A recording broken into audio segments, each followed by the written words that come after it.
So Sean, what is it you're doing at Denson today? I'm come to give a defensive session to the first 15. I've got a great friend of mine, Paul Walters. His daughter comes to the school and he asked me would I come along. I said yeah. I was on my way down to London from Wigan, so I popped along and hopefully I can help improve the defence a bit. And how important do you think it is to coach rugby players who aspire to be like you were? Oh, I mean, it's fun for me as well as them, hopefully. I try to drive people hard, but also make it enjoyable as well, because, you know, if you just get beaten to death all the time, you get sick of it after a while. So yeah, it's important that people, you know, in particular at this level, both enjoy the rugby and are competitive as well. In terms of your coaching and playing career, what would you say has been the biggest highlight for you? Well, it's hard to compare playing to coaching, I suppose, because it's very different in a way. As a player, you know, you have to think about yourself more than anybody else. But as a player, as a coach, the last person you think about is yourself. You've got to think about your players. Their well-being is uppermost in your mind. Well, I was very fortunate to have quite a few highlights as a player, playing for Wigan, but I think the biggest highlight for me was my international record against New Zealand and Australia. I had a pretty high percentage of wins against those teams, and obviously that's the highest level you can play at. As a coach, I was very proud to be part of the 2009 Lions, which nearly beat probably the best South African team ever.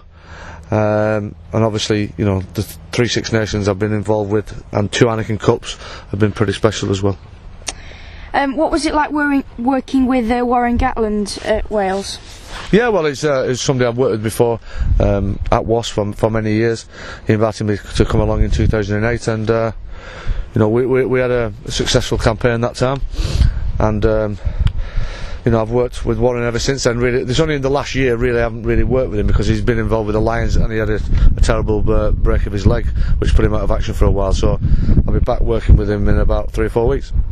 We'll come on to the Lions in a moment, but first of all, as a defensive coach, do you think defence is becoming more important in the modern game? That's from Will Beardsmore question. I think it's always been important. I just think there's more emphasis put on it now. I think it's probably influenced from Rugby League as well, has made more an emphasis on defence, and I'm sure there was great defensive teams before who, you know, I look at the record of the great Wales team of the 70s, and every time they had the best defence they won the championship. Every time they didn't win the championship. So even back in the 1970s and 60s, you know, defence was playing a big part in who won the big major competitions, and that's obviously carrying on to nowadays. Obviously coaching with Wales a lot of the time. When it comes to the Six Nations, are you an England fan or a Wales fan? I'm pretty much a Wales fan, to be honest. Interesting, that's a lot of people have asked me that one today. And just finally, what was it like going on the Lions tour? Because that must have been a fantastic experience for you in the summer. Well, I wasn't on the last Lions tour. The one before I was on in 2009 in South Africa. Yeah, it was. It's almost like you become a pop star for about 6 or 7 weeks. Everywhere you go, you get feted, and you have your own plane, and it's, you know, it makes you feel pretty important and special. But in the end, it's coming down to, you know, about the games of rugby, and, you know, against what was an absolutely outstanding South African team, who were the best team in the world by a mile at the time. You know, we came within a whisker of winning that series, and it still rankles me to that day that we didn't. I've just missed out one from Tom Ward. He says, who in your eyes at the moment is the best rugby league player? In England or in the world? In England, yeah.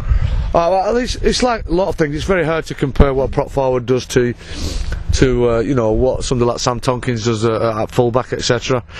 And obviously halfback. Danny Brough just got the Man of Steel last night. I went to the Man of Steel Awards and gave him the trophy. I was lucky enough to present the trophy. So it's very difficult to compare, but I think the biggest name in rugby league is definitely Sam Tonkins.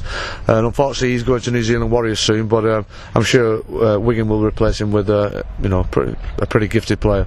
Fantastic to speak to you, Sean. Thank you. Nice to meet you, pal. Thank you.